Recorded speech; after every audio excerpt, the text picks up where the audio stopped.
என்ன மாதிரி தாக்கமாக இருந்தாலும் அதை பற்றி நான் ஒன்றும் பெருசாக ஒரி பண்ணலை. என்னை பொறுத்த வரைக்கும் எனக்கு மனசில் பட்டது, அது வந்து தலைவராக இருக்காங்க, அதனால நம்ம சொல்லக்கூடாது, ஏன்னா நமக்கு பதவி போயிடும், நமக்கு இது கிடைக்காது அது கிடைக்காது, அதெல்லாம் எதிர்பார்த்து இருந்தால் தான் அதுக்கு பயப்படணும். எனக்கு எந்த எதிர்பார்ப்பும் கிடையாது. ஏன்னா நம்ம முடக்கப்படுறோம், வெளியே வரக்கூடாது, யாரும் பேசக்கூடாது, தலைவர் சொன்னால் தான் பேசணும். இது என்ன மாதிரியான அரசியல்? பெண்களுக்கு என்ன சுதந்திரம் இருக்குது கட்சியில்? அந்த பொண்ணு மருந்து குடிச்சிட்டாங்க, யாராவது போய் பார்த்தீங்களா கட்சி சார்பா? கட்சியில் இருந்துகிட்டே தலைவருக்கு எதிராக நீங்கள் அவரோட செயல்பாடு குறித்து நீங்கள் அறிக்கை விட்டுறீங்க. இது உங்கள் கட்சியில் வந்து எந்த மாதிரி தாக்கத்தை ஏற்படுத்தும்? இது எப்படி நீங்கள் ஃபேஸ் பண்ண போகிறீங்க? என்ன மாதிரி தாக்கமாக இருந்தாலும் அதை பற்றி நான் ஒன்றும் பெருசாக ஒரி பண்ணலை. என்னை பொறுத்த வரைக்கும் எனக்கு மனசில் பட்டது, நீங்கள் என்னை இன்றைக்கி பார்க்குறீங்க, எனக்கு தெரிஞ்சு நான் என்னோடய சின்ன வயசு ஸ்கூல்லேருந்தே வந்து நான் ஒரு கிளாஸில் வந்து ஒரு தப்பு நடக்குதுன்னு சொன்னால் அதை முதல்ல சொல்கிறது நானாக தான் இருப்பேன். இது இப்படி நடந்தது, இது தவறுன்றதை எடுத்து சொல்கிற இடத்துல நான் இருந்திருக்கேன், இன்றைக்கும் இருக்கேன், என்றைக்கும் இருப்பேன். அது வந்து தலைவராக இருக்காங்க, அதனால நம்ம சொல்லக்கூடாது, ஏன்னா நமக்கு பதவி போயிடும், நமக்கு இது கிடைக்காது அது கிடைக்காது, அதெல்லாம் எதிர்பார்த்து இருந்தால் தான் அதுக்கு பயப்படணும். எனக்கு எந்த எதிர்பார்ப்பும் கிடையாது. முழு நேரமாக ஏதாவது சம்பளம் போட்டு கொடுக்குறாங்களா கட்சியில் வேலை பார்க்குறதுக்கு? அப்படிலாம் கிடையாது. முழு நேரமாக நம்ம சொந்த காசை செலவு பண்ணி தான் வந்து ஒரு கட்சியில் பயணிக்கிறோம். அப்படிங்கும்போது அதுவும் ஒரு பெண்ணாக இருந்து நம்ம குடும்பத்தையும் பார்த்து நம்ம தொழிலையும் பார்த்து அரசியலில் போய் இருந்து பண்ணணும்னு சொன்னால் அதுக்கு ஒரு தனி மனசோடு தான் போகணும். முழு மனதோட விஜய் அவர்கள் வந்து நல்லா வரணும். அவர் ஒரு புதுமையான ஒரு அரசியல் கொண்டு வர போகிறாரு, ஓகே, அதுக்கு நம்ம சப்போர்ட் பண்ணணும். பீயிங் சினிமா துறையில் இருக்கனால, ஒரு சினிமா துறையில் இருக்கவங்களுக்கு சினிமா துறையே மொத்தமாக சேர்ந்து வந்து சப்போர்ட் பண்ணணும்லாம் நான் நினச்சேன். அப்படி இருந்தால் நல்லா இருக்கும், கண்டிப்பாக வருவாங்க எல்லாரும் அப்படின்னு நினச்சேன். பட் இது எப்படி இருக்குதுன்னு சொன்னால், அவரை சுற்றி ஒரு வளையம் போட்டுக்கிட்டாரு. இந்த வளையத்துக்குள்ளே நீ வரக்கூடாது நான் வரக்கூடாதுன்ற மாதிரி ஒரு சர்க்கிள் இருக்குது. யாரும் எங்கேயும் எதுவும் சொல்லக்கூடாது, யாரும் எதுவும் எங்கேயும் பேசக்கூடாது. இந்த பங்களாக்குள்ளே மாட்டிக்கிட்டா எப்படி வெளியே வர்றதுன்னு தெரியாத மாதிரி ஒரு மனநல சில படங்களில் பார்ப்போம். அந்த மாதிரி தான் வந்து உள்ளே போனால் எதுவும் பேசவும் கூடாது. சரி, நான் இணைஞ்சு எவ்வளோ வருஷம் இருக்கும், எத்தனை வருஷம் ஆகுது நீங்கள் சொல்லுங்கள், எவ்வளோ நாள் ஆகுது, எத்தனை ப்ரோக்ராமில் என்ன பார்த்தீங்க, எத்தனை நியூஸில் பார்த்தீங்க, ஏதாவது கருத்து சொன்னேன்னா? ஏன்னா நம்ம முடக்கப்படுறோம், வெளியே வரக்கூடாது, யாரும் பேசக்கூடாது, தலைவர் சொன்னால் தான் பேசணும். இது என்ன மாதிரியான அரசியல்? பெண்களுக்கு என்ன சுதந்திரம் இருக்குது கட்சியில்? உடனே 4 பேர் வருவாங்க கொடி பிடிச்சிட்டு, அப்போ நாங்கள்லாம் பெண்கள் இல்லையா, நாங்கள்லாம் சுதந்திரம் இல்லையா, நாங்கள்லாம் செயல்படலையா? அதாவது கொஞ்சம் அறிவு இருக்குது அவங்களுக்கு அப்படின்னு தெரிஞ்சிட்டா அவங்கள பேச விட்றதில்ல. அறிவு இல்லாத மாதிரி என்ன வேணாலும் பேசுவாங்க அப்படின்னா நீங்கள் எங்கே வேணாலும் போய் பேசுங்கன்னு சுதந்திரம் கொடுப்பாங்க. அதெல்லாம் நமக்கு ஏற்றுக்கிற முடியாத ஒரு விஷயம். ஸோ அதனால தான் நான் எனக்கு வந்து பயணிக்கக்கூடாது, இந்த கட்சியில் இவருக்கு சப்போர்ட் பண்ணக்கூடாதுன்றது. இப்போவும் அவர் நல்லா வரணும், தாடி பாலாஜியெல்லாம் சொன்னது மாதிரி தான், அவர் நல்லா வரணும்னு நினச்சி தான் அவர் கூட இருக்கவங்க அவரோட தப்பை சுட்டி காட்டுவோம். தப்பை சுட்டி காட்டுறவங்க உண்மையான அன்பில் தான் சொல்கிறோம், அவரை ஆதரித்து.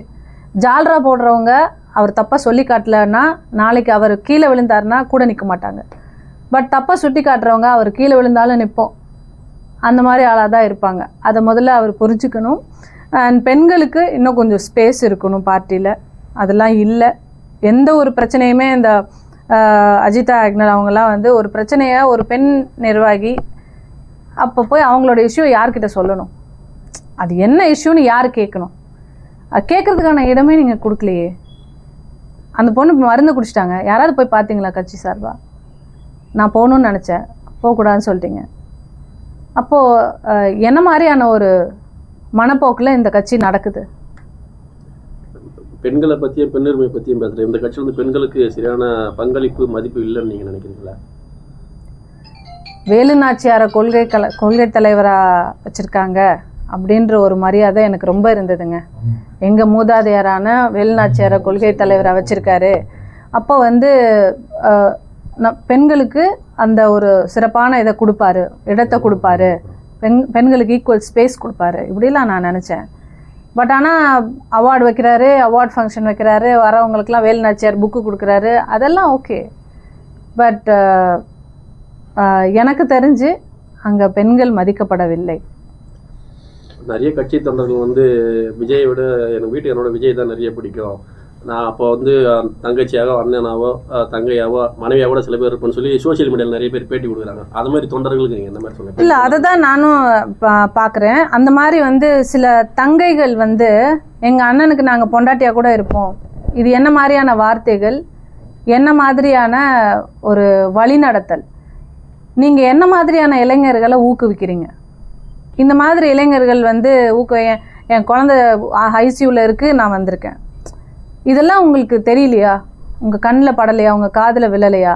அப்போ வந்து நீங்கள் அதுக்கெல்லாம் ஒரு கண்டனம் தெரிவிக்கணும். இல்லைங்க, நீங்கள் என்னை பார்க்க என் தங்கச்சிங்கெல்லாம் என் மேலே வச்சுருக்க அன்புக்கு சந்தோஷம், எல்லோரும் நீங்கள் நல்லா இருக்கணும்னு ஒரு வார்த்தை சொல்லலாம்.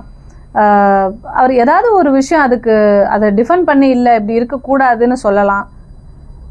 இன்றைக்கி எப்படி ஆயிடுச்சுன்னு சொன்னால், இது வரைக்கும் வரலாறு காணாத கட்சிகளில் வந்துட்டு இந்த கட்சி துண்டை தூக்கி தூக்கி மூஞ்சியில் எறிகிறது வந்து இது வரைக்கும் பார்த்ததில்ல. போன எலெக்ஷனில் பார்த்தீங்களா? யாராவது அந்த கட்சி துண்டுங்கிறது வந்து ரொம்ப மரியாதைக்குரிய ஒரு விஷயம், அது கழுத்தில் இருக்குதுன்னு சொன்னால் அவங்க மேலே ஒரு மரியாதையே வரும் இல்லைங்களா? ஒரு பெண்ணுக்கு எப்படி தாலியோ, ஆண்கள் வந்து எப்படி வந்து ஒரு கட்சி துண்டு போட்டிருக்காங்கன்னா ஒரு அரசியல்வாதிப்பா அப்படின்னா அவரை பார்த்தா கும்பிட்டுட்டு போவாங்க. இன்றைக்கி கழுத்தில் சுற்றிக்கிறாங்க, தலையில் கட்டிக்கிறாங்க, கையில் கட்டிக்கிறாங்க, தூக்கி எறிகிறாங்க. ஸோ இது வந்து கலாச்சார சீர்கேடாக தான் நான் பார்க்குறேன். இதை வந்து வழிநடத்தி இன்றைக்கி மற்ற கட்சிகளும் அதை ஃபாலோ பண்ணுற அளவுக்கு வந்துருச்சு. இளைஞர்கள் மற்ற கட்சியில் இருக்கவங்களுமே வந்து அதை ஃபாலோ பண்ண ஆரம்பிச்சிட்டாங்க. ஸோ இது கரெக்டான வழிநடத்தல் கிடையாதுன்னு நான் சொல்கிறேன். இதுக்கப்புறம் கட்சியில் பயணம் எப்படி இருக்கும் உங்களுக்கு? தொடருவீங்களா? நான் என்றைக்கும் தாவைக்காக்கு சப்போர்ட் பண்ணி தான் இருந்திருக்கேன். அவர் நல்லா வரணும், அவர் நாளைய முதல்வராக வரணும். பட் இந்த மாதிரி விஷயங்களை கரெக்ட் பண்ணிக்கணும்னு நான் நினைக்கிறேன். பெண்களுக்கான முக்கியத்துவமும் முன்னுரிமையும் இருக்கணும். அண்டு ஜென்சி கிட்ஸுக்கு ஒரு கரெக்டான முன்னுதாரணமாக இருக்கணும். தன்னோட சொந்த வாழ்க்கையிலையும் இருக்கும் மனைவி மக்களுக்கும் மரியாதை கொடுத்து அவர் சரியான வழிநடத்தலில் கொண்டு வரணும்.